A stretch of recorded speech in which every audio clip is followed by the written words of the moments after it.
had a website, but it was almost like a vanity project back then. Now it is like an entrance fee to have a business.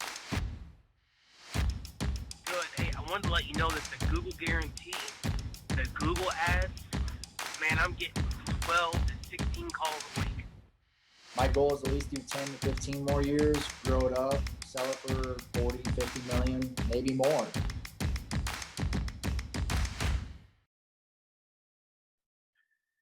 Hello, everyone, and welcome to Titan Talks. My name is Jonathan Stern. I'm an engineer at Topline Pro, but once a week, I have the honor of sitting down with successful home service entrepreneurs to discuss their journeys to success.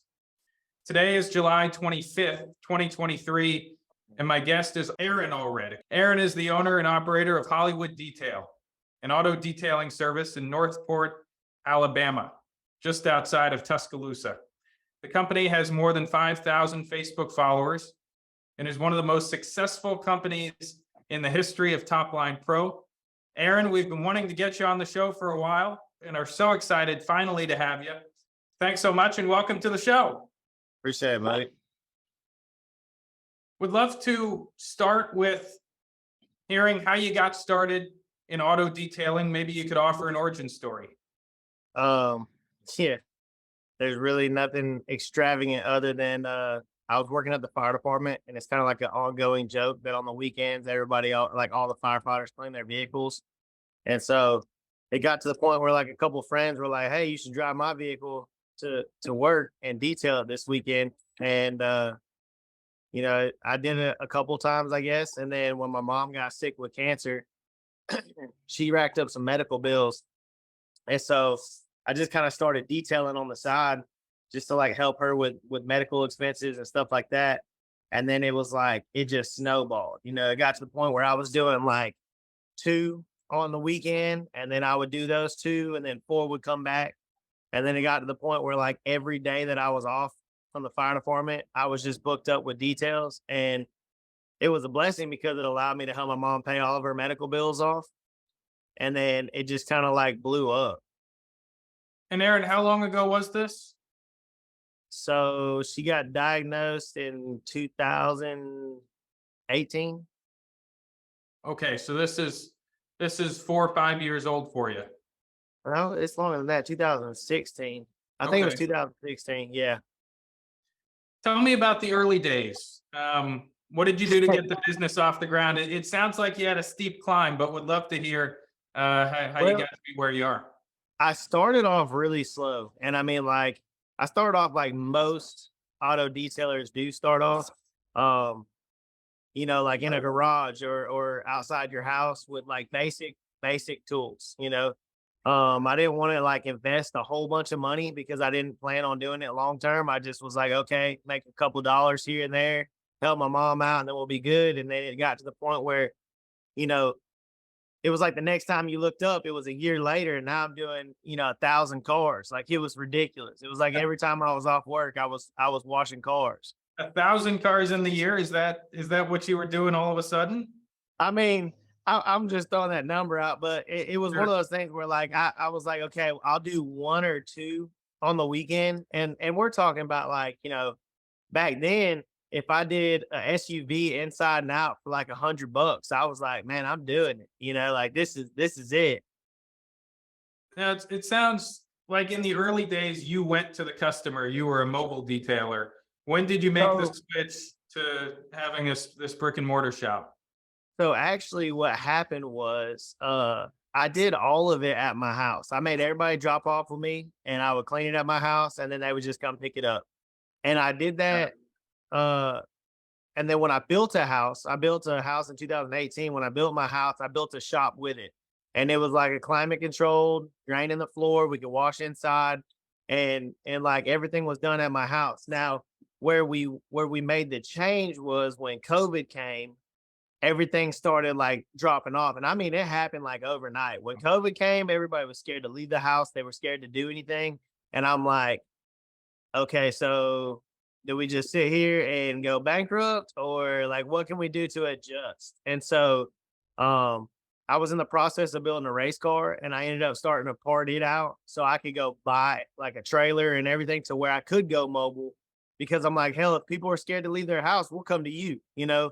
It kind of like the dollar chase turned on, and so I guess in 2020 I bought a trailer, got it all like retrofitted to where we could do everything that we did at the house. We could do it at your house. We could do it in the driveway. We could do it at your work, and we hit the road. And like at first, it was pretty rough. I mean, COVID just had everybody scared to death. They didn't want to spend money. They didn't want to do anything, and so it was like if somebody called, I didn't care if you were 3 hours away. If it made sense, like, economically, we would come. And so like it got to the point where we would go to like different cities, and we would go to like Huntsville and set up in Huntsville for like the weekend, and just do as many cars as we possibly could and then come back. So we would work from like 7 o'clock in the morning to like 10 o'clock at night, or till somebody kicked us out of where we were at and was like, look, you can't run generators. So you were going all around Alabama detailing Man, cars. It Unbelievable. didn't matter. It didn't matter if it paid a bill, we were going. I'm curious, Aaron, you mentioned big drop off from COVID. How large was it in March 2020, April 2020, right as things were getting going? Basically, when they started doing mandatory lockdowns and stuff, I mean, like 95% of our business just cut off overnight. And like that's what a lot of people don't really like plan for. I mean, let's face it, we get very complacent about, oh, okay, we're making good money right now. It'll always be there. We do good work. Customers will always come. And then when the COVID deal had happened and all of our like income just basically fell off and our phone was ringing off the hook and then it just wasn't ringing, I was like, oh God, this is not a good situation right here. And so when they started basically making everybody do the mandatory shutdowns and only leave their house for, work purposes only, it was like overnight, it just shut off. So it got nerve wracking for a little bit. When did you make the decision to start traveling around Alabama? Was that pretty much right away? You didn't waste any time? Basically, when the phone stopped ringing and people started calling and they were like, hey, I'm scared to load my family up and go anywhere. Like I'm scared to come into interaction with anybody and then come home and have to deal with my kids or, elderly parents or whatever. Basically that night I was like, all right, I need a trailer. And so I called one of the manufacturers in Georgia, which is only like a 5-hour drive. And I was like, do you have a trailer? Like, I'm coming right now. Like, I need a trailer. Let's go. I imagine business has been completely transformed on account of basically, servicing all of Alabama. Tell me about the aftermath of COVID. How has your company changed? So after COVID, I mean, I feel like every industry, whether you're in auto detailing or restaurant or anything whatsoever, you've seen a shift in the way that people wanted to work. They wanted to get paid, and all of that type of stuff. Like the whole world changed. And I don't know if we're ever really going to go back to how it was, but our business started, picking up back more home in like a central area. And then we just started servicing Tuscaloosa and Northport because basically Tuscaloosa and Northport is one big city, really. It's a suburb. It's right across the river. The way that they like split it up, it doesn't make sense. But, we started servicing within like 20 miles of the University of Alabama. Now you're not an Alabama Crimson Tide fan, are you? Absolutely, man. Oh, go on. Look, I'm originally from California, and I mean, what do you really have out there on the West Coast? Cal? I mean, come on. They're not college football fans. Yeah. Out of California. Sorry, we should stick to auto detailing, but I'm a big LSU fan, and just had to ask.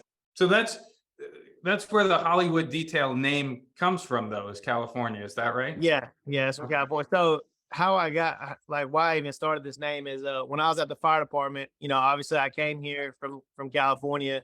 Yep. Everybody says Californians are like bougie and they like nice things. I mean, I think anybody who has sense about them likes nice things. And so when I got on at the fire department, they nicknamed me Hollywood because I just like nice stuff and I like the fast paced life. So I was always going. The good thing about the fire department is you work every third day. Well, I got on at 19. So whenever I got off work, I would just get in the car and go. I don't know where I went. I might be in New Orleans. I might, go to Florida. I might go to the beach, and the beach might be in Texas. I don't know. But I was just going all the time. And they're like, dude, you just can't sit still. And so they nicknamed me Hollywood. And it just kind of stuck. Let's go back. Let's go back 4 or 5 years, just as you were starting the auto detailing business. I'm curious, any big mistakes that you made? It sounds like you've been just about up and to the right, with the exception of maybe March, April 2020, where things fell off. Is there a big mistake that you can single out, something that you wish you'd done differently? The biggest thing when it comes to detailing is, I guess, like, I have people that approach me that are like mobile detailers, and they go, hey, we just don't stay busy. Like, what did you do to where like you're busy all the time and you're turning work away? And I guess the biggest thing that like a piece of advice that I would give to anybody is a couple things. One is, don't worry about what's going on around you or what somebody else is doing. Focus on what you do and what you do best, and just refine it. Be the best that you possibly can be at whatever it is that you want to do. You want to be the best window tinter. You want to be the best detailer. You want to just do nothing but insides. Like, you want to do PPF. Pick your niche and just stick with it. And then the other piece of advice is, the hardest lesson for me to learn was that not all customers are good customers. Because, there's a lot of times, like, especially when you're starting out, you're like, I want everybody to like me. I want everybody to use me. I want everybody to know what I'm capable of doing. Not everybody's going to be, the right fit for you. And the thing about like auto detailing is, there's always going to be your $40-$50 inside and out guys. The guys that go around and they just cut everybody's heads off.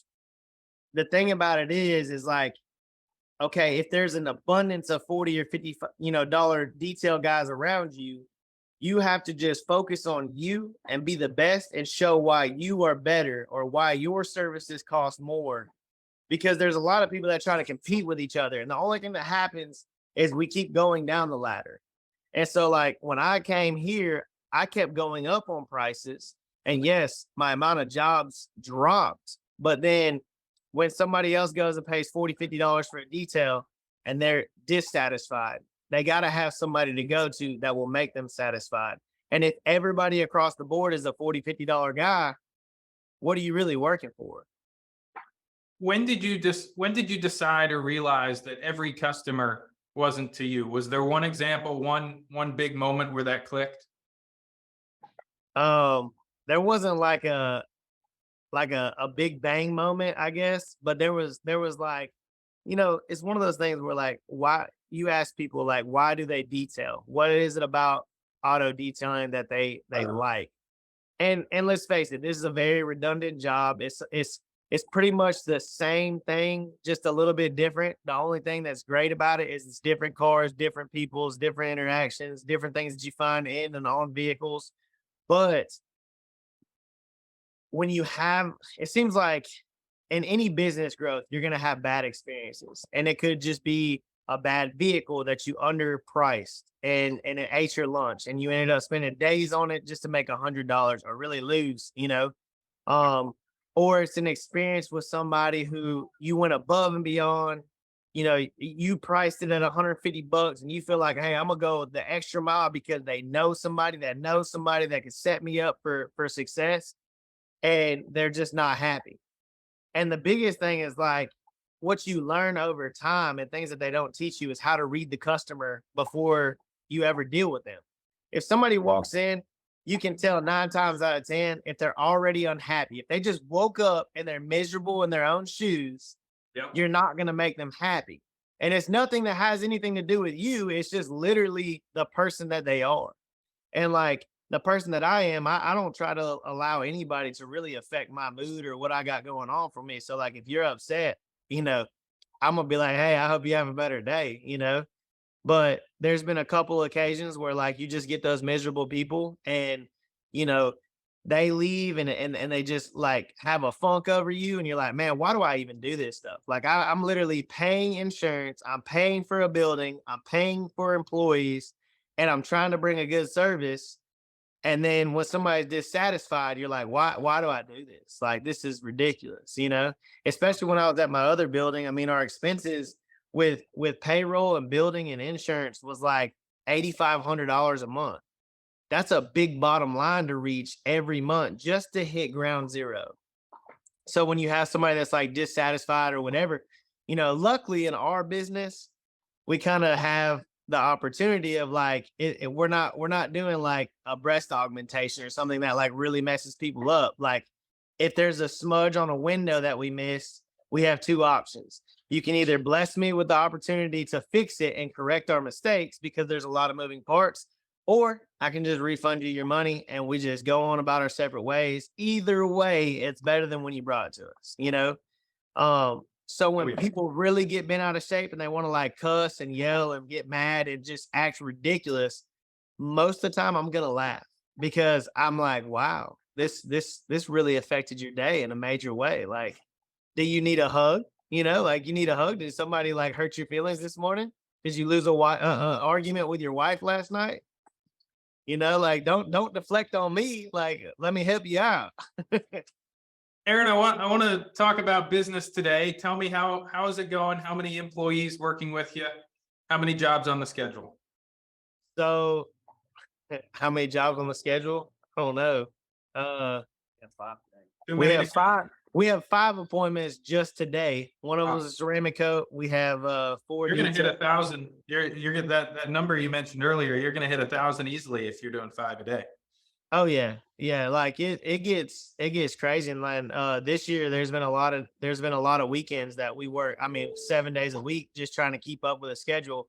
Because like the hardest thing with this type of business too is having a schedule and meeting it. Like where a lot of people I think fail is they go, oh, we didn't finish it by 5 o'clock. It would take till 6 o'clock to finish it. Screw it. We're just gonna call the customer and say, hey, you can pick up tomorrow. The problem is it snowballs. And when you have a schedule that's built, you know, like our earliest appointment is the end of August. And so if I move somebody, it just keeps pushing all the way down the line. So you really need to treat it as like a daily thing. Like you set goals. Okay, I got to complete this by the end of today, whether it's 5 o'clock, 5:30, 7 o'clock, 10 o'clock at night. It's the sacrifice of owning your own business. How do you get most of your jobs these days? That's the thing. So in my entire existence, I've never advertised. So the majority of my business is word of mouth. All I've ever done is simply post my work to social media and just say, this is the car, this is what we did, you know, and let my work speak for itself. The biggest thing for people starting out is understanding that like Facebook ads, newspapers, banners, billboards, that's all dead end streets. What you want to do is you want to do work for somebody who's good at talking to people, who's well connected. And I'm not saying well connected like, oh, go do your city officials. I'm talking about somebody who maybe is a salesman for a roofing company that deals with a lot of different people.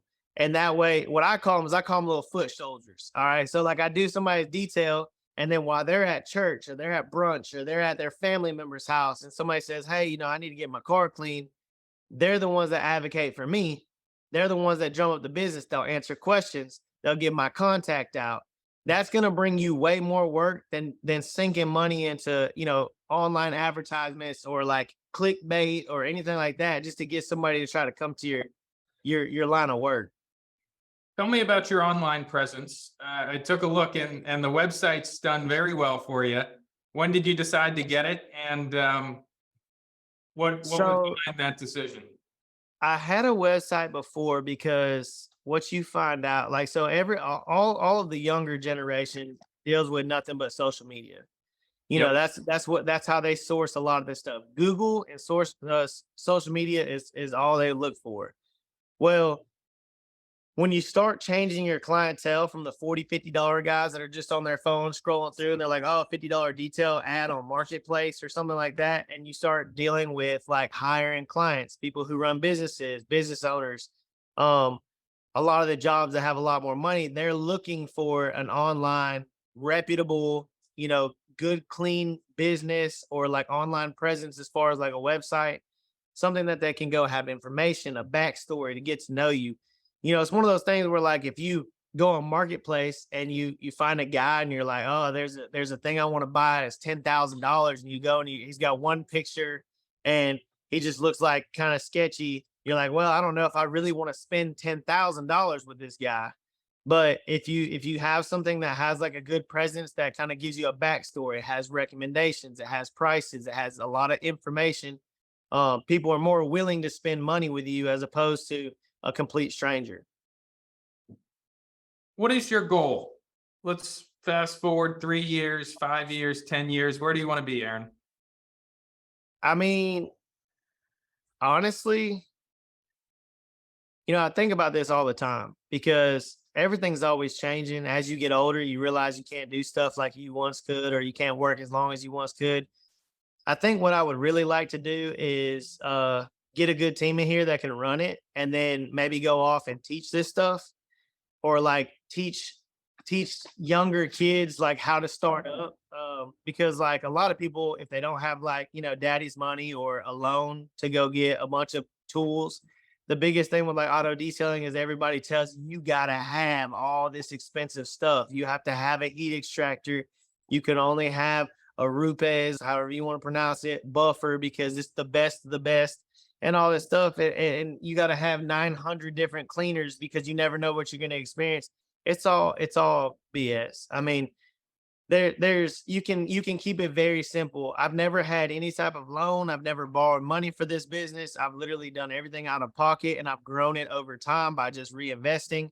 And I think everybody can do the same thing if they don't feed into a lot of the stuff. So maybe I'd like to do some teaching, or like whether like we're really good at paint correction and trying to show people how to save money and be, you know, cost effective and implement time management skills to where you can really make money. At Top Line Pro, we like to close with a rapid fire round. Are you ready? Let's go. What is the biggest challenge that you've had in 5 years? Uh, Employee management. How many employees do you have today? Today, just one. You said you wanted to get up to a bunch of employees. What do you think the right number might be? Well, for this shop, I would say two, maybe three. I'd like to have a tent guy and then two detailers. And then have it to where, maybe like the tent guy or is a detail guy, like multi-purpose. Like there's no point in having a bunch of Indians and a bunch of chiefs, So like if I could have just like a point guy that could manage the shop, but then do, two roles or whatever, basically just somebody that I could leave here and trust, which I feel like I already have. I'd like to get it to where I could walk away from this shop knowing that it's still going to make money. It's still going to bring quality work, but then I can either go start something else or another detail shop somewhere else. What's been the most surprising thing about starting this business? I say the most surprising thing is the amount of strangers that become great friends and great advocates for you as a person in your business. I think the biggest thing that like there's a lot of memes about it is like you feel like friends and family are going to be the ones that push you the most, and it's actually the opposite. Complete strangers will walk into your life and support you more than your family and friends ever thought about doing, and it's mind blowing. Who was the last stranger that did that for you? His name is Braxton, and he works for a record service here, and he's turned into a really good customer and a really good friend. But he just walked in because of a recommendation, and now he's pretty much on the schedule every single Friday for the rest of the year. What is your proudest moment at the helm of Hollywood Detail? Proudest moment. I guess the proudest moment that I really have is just having the reputation that we have. You know, if somebody within a 50-mile radius asks about car detailing, if I don't get tagged in it 30 times, it's shocking. Like, so just having the reputation that we have, that you know, we can pretty much handle anything and that we're really good at what we do. That's my proudest moment, because at the end of the day, all you have is your name and your reputation. Awesome. Well, Aaron, thank you so much for being a part of Titan Talks. It was great to meet you, and wish you all the success in the world. Appreciate it, buddy.